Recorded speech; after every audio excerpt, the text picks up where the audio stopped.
हाँ बेटा, first account का पार्टनरशिप खत्म होने के बाद में, पार्टनरशिप के 5 चैप्टर खत्म करने के बाद में फिर करवाएंगे, क्योंकि उसमें पार्टनरशिप होने के बाद में लगभग 90% से आपको आ जाता है, वो फिर समझाने में ज़्यादा दिक्कत नहीं आएगी, उसका बेस आपका जरूरी है पहले। ठीक है जी।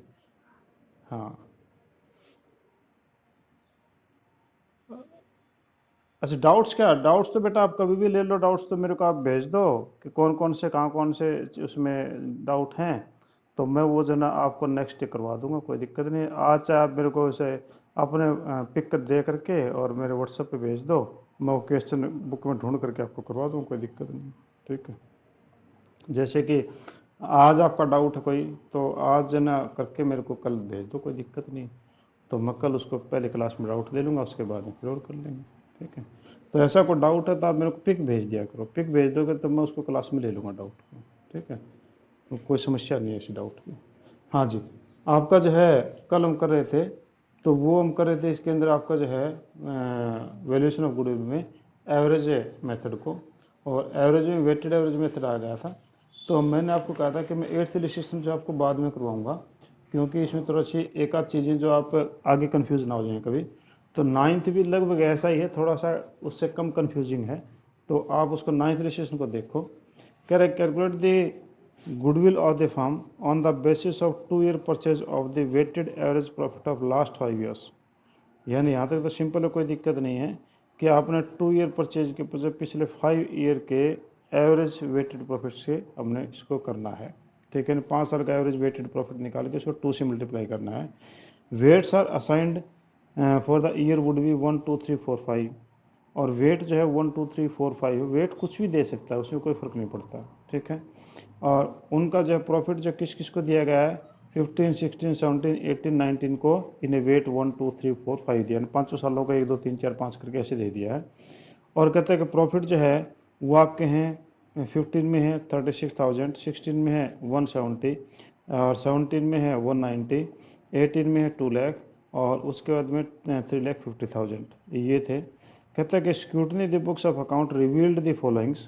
कहता है कि जब हमने बुक्स ऑफ अकाउंट की स्क्रूटनी की, यानी उसकी हमने जांच की, तो ये चीज़ें पता चली। क्या पता चली? An abnormal loss of 50,000 was incurred during the year 31 मार्च 2015। यानी पहला साल जहाँ पर 36,000 प्रॉफिट है, उस साल में हमने ये मिला हमें कि एक एबनॉर्मल लॉस हो गया था 50,000 का, और जो हमने इसमें घटा रखा है। इसका एबनॉर्मल लॉस रोज तो होता नहीं, तो वापस जोड़ना पड़ेगा, तो इसको वापस जोड़ लेंगे 2015 में। Abnormal gain of 30,000 was earned during the year 31 मार्च 2016। और कहता है कि 2016 में एक 30,000 का एबनॉर्मल गेन हुआ था, वो हम प्रॉफिट में जोड़ चुके हैं। तो एबनॉर्मल गेन रोज़ नहीं होते, तो हम इसको नहीं मान सकते पार्ट, तो ये घटा देंगे। अगला थर्ड में कह कि ये 16 में घटा देंगे। और रिपेयर ऑफ कार अमाउंट में 40,000 और wrongly debited to vehicle account on 1 January 2018, कि हमने जो है कार की रिपेयर करवाई थी और वो गलती से व्हीकल अकाउंट में डाल दिया, यानी एसेट में डाल दिया। एसेट में नहीं डालना चाहिए था, यानी हमने अपना प्रॉफिट से कम करना चाहिए था, क्योंकि रिपेयर जो वो रेगुलर नेचर का काम है, तो रिपेयर जो पीएल के डेबिट में आता है, तो ये हमने घटाना चाहिए था, यानी अपने प्रॉफिट में से इसको कम करना है। ठीक है। पर आगे क्या बोला, यानी ये आपका जो है रिपेयर ऑफ कार थी, रिपेयरिंग हो गई, रिपेयरिंग हुई कार की, तो उसके ऊपर जो है हमने जो ये उसमें चार्ज कर लिया था, एसेट अकाउंट में चार्ज करने की बजाय हमने इसको डेबिट कर दिया था, व्हीकल अकाउंट में चार्ज कर दिया, जबकि इसमें एसेट में इसमें करना चाहिए था, पीएल में चार्ज करना चाहिए था। वापस इसको जब यानी लॉस जो है वो दिखा देंगे, 2 लाख रुपए प्रॉफिट है तो उसमें से 4,000 रुपये घटा देंगे। और कहता है कि उसके बाद में डेप्रिसिएशन जो 10% है व्हीकल पे स्ट्रेट लाइन मेथड से, यहाँ पर क्लियर बोल दें स्ट्रेट लाइन मेथड से है, वो 10% डेप्रिसिएशन है। यानी आपका 40,000 जो हुआ था रिपेयर आपको हुआ था, पहले का हमें पता नहीं, कोई मतलब नहीं है। अब हम अब की बात करेंगे कि अब हमें जो रिपेयर हमने किया था वो 40,000 का था। 40,000 पर 3 मंथ्स का रिपेयर, क्योंकि जनवरी के अंदर हमने किया, तो उसका जो है 1,000 आपका डेप्रिसिएशन निकलेगा 10% से। वो हमने यहाँ पर जो है क्योंकि 40,000 चार्ज कर चुके हैं, उसमें 1,000 रुपये वापस ले लेंगे, मैं बताऊंगा कैसे। और कह रहे कि स्टॉक जो है क्लोजिंग स्टॉक था 31 मार्च 2018 को, वो अंडर वैल्यूड हो गया, यानी आपने स्टॉक की वैल्यू कम कर दी, क्लोजिंग स्टॉक की वैल्यू आपने कम कर दी, ठीक है। तो क्लोजिंग स्टॉक की वैल्यू कम करने का मतलब ये हुआ कि ये देखो, ये आपका जो है था आपके पास में ट्रेडिंग अकाउंट, ठीक है, ट्रेडिंग अकाउंट है। तो आपका यहाँ पर होता है बाय सेल्स, ठीक है। मान लो सेल आपकी 5 लाख रुपीज़ की थी, ठीक। और यहाँ पर हमने कर दिया 2 परचेजेस, 2 परचेज मान लो आपकी, वो आपकी है 2 लाख की, ठीक है। और आपका जो है ओपनिंग स्टॉक जो है, 2 ओपनिंग स्टॉक, ओपनिंग स्टॉक आपका मान लो वो 1 लाख का है, ठीक है। और 2 डायरेक्ट एक्सपेंस, डायरेक्ट एक्सपेंस आपके पास मान लो वो 1 लाख के मान लो, ठीक है। तो अब यहाँ पर जो है by closing stock, closing stock जो है वो मान लो आपका 1 लाख का होता, पर आपने 1 लाख के बजाय अंडर वैल्यूड कर दिया 50,000 से, यानी 50,000 ही मानना उसको। तो देखा जाए तो क्या होगा, आपका यहाँ पर प्रॉफिट होता है 5,50,000, यहाँ पर कितना हुआ 4 लाख। तो आपका जो है 2 GP ग्रोस प्रॉफिट आपका बना वो 150, ठीक है। पर ये तो अंडर वैल्यूड है, गलत है, हमारा 1 लाख होना चाहिए, 1 लाख होना चाहिए। तो आपका प्रॉफिट कितना हो गया 6 लाख, ये आपका इनकम 6 लाख हो गई। तो यहाँ पर आपका जीपी जो है 150 के बजाय 2 लाख हो गया। यानी अगर आपका स्टॉक अंडर वैल्यूड है तो वापस जुड़ जाएगा पैसा, क्योंकि यहाँ पर आपका 50,000 था तो यहाँ पर जीपी आपका कम हो गया था। अब आपने जो करेक्ट कर दिया 1 लाख कर दिया, तो नेचुरली आपका जीपी बढ़ गया।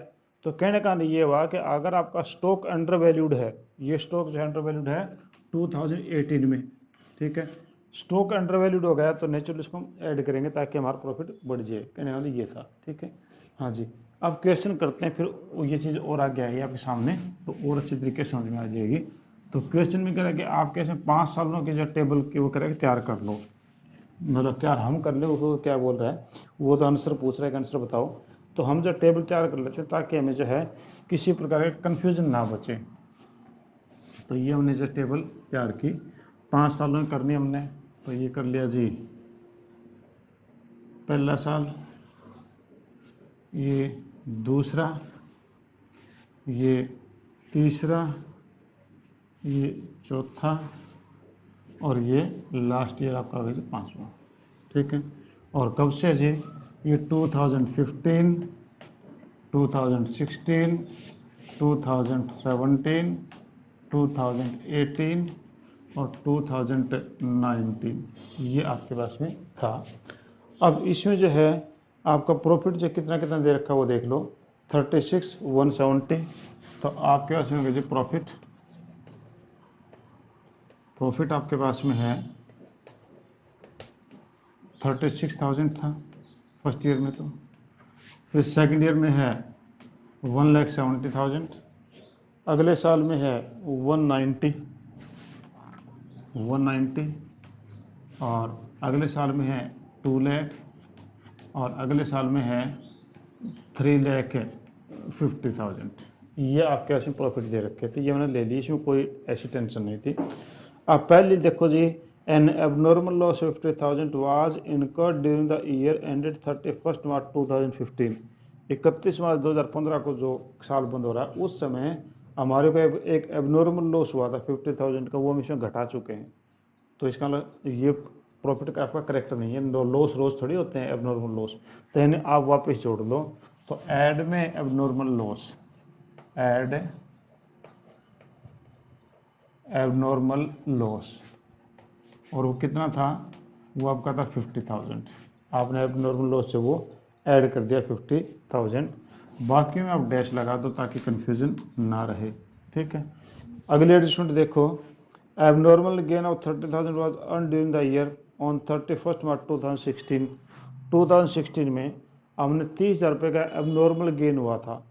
एबनॉर्मल गेन हुआ इसका लिए हुआ कि एबनॉर्मल लॉस से हमने घटा दिया था, तो एबनॉर्मल लॉस हमने ऐड कर दिया था, तो एबनॉर्मल गेन जो हम लेस कर देंगे, यानी इसको हमने ऐड किया था, यहाँ पर ब्रैकेट नहीं लगाया मैंने, यानी प्लस है तो ठीक है। अब उसमें कर दो जी less abnormal, less abnormal profit, abnormal profit जो है आप लेस कर दो, ये कौन से साल में है, ये 16 में है, 30,000 आप इसको ब्रैकेट लगा दो और बाकी क्या आप डैश लगा दो, इसका मतलब ये हुआ आपका घट गया। नेक्स्ट में कह रहे हैं repair a car amounting 40,000 wrongly debited to vehicle account. हमने व्हीकल अकाउंट में डाल दिया, यानी प्रॉफिट एंड लॉस अकाउंट में उसको डाला ही नहीं है, पीएल के डेबिट नहीं डाला, प्रॉफिट हमने कम नहीं किया, जबकि हमारा 40,000 प्रॉफिट कम हो जाना चाहिए था, क्योंकि हमने रिपेयर करवाई, तो रिपेयर तो हमारा जो है प्रॉफिट का पार्ट है, उसका पीएल का पार्ट है। तो हमने जो क्या किया कि आपका जो इसमें 40,000 जो आपके पास में था वो डेप्रिशिएट हमने इसका किया था व्हीकल के अंदर, जो हमने किया था कैपिटल एक्सपेंडिचर किया था, और वो हमने, सॉरी मैं गलत बोल गया, हमने कैपिटल एक्सपेंडिचर मान लिया था उसको, जबकि वो हमारा रेवेन्यू एक्सपेंडिचर है। तो रेवेन्यू एक्सपेंडिचर तो आप क्या करोगे, लेस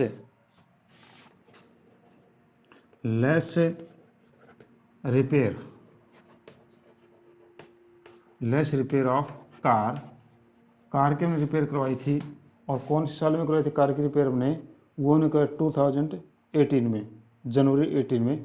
तो 40,000 हमने कार की रिपेयर करवाई थी, तो यानी कार की रिपेयर हमने करवाई, तो ये आपका जो है 2 लाख प्रॉफिट था, 2 लाख में से ये कम कर देंगे, क्योंकि आपने रिपेयर के पैसे घटाए नहीं, बल्कि आपने बैलेंस शीट में एंटर कर दिया, नहीं आपने कार की वैल्यू बढ़ा दी, जबकि कार की वैल्यू नहीं बढ़नी चाहिए थी। तो ये 40,000 आप इसमें से घटा देंगे, ठीक है। और उसके बाद जो है नेक्स्ट ये बोलता है कि आपका जो डेप्रिसिएशन है वो इसके ऊपर आपने चार्ज करना है 10% ऑन स्ट्रेट लाइन मेथड, 10% आपने डेप्रिसिएशन चार्ज करना है।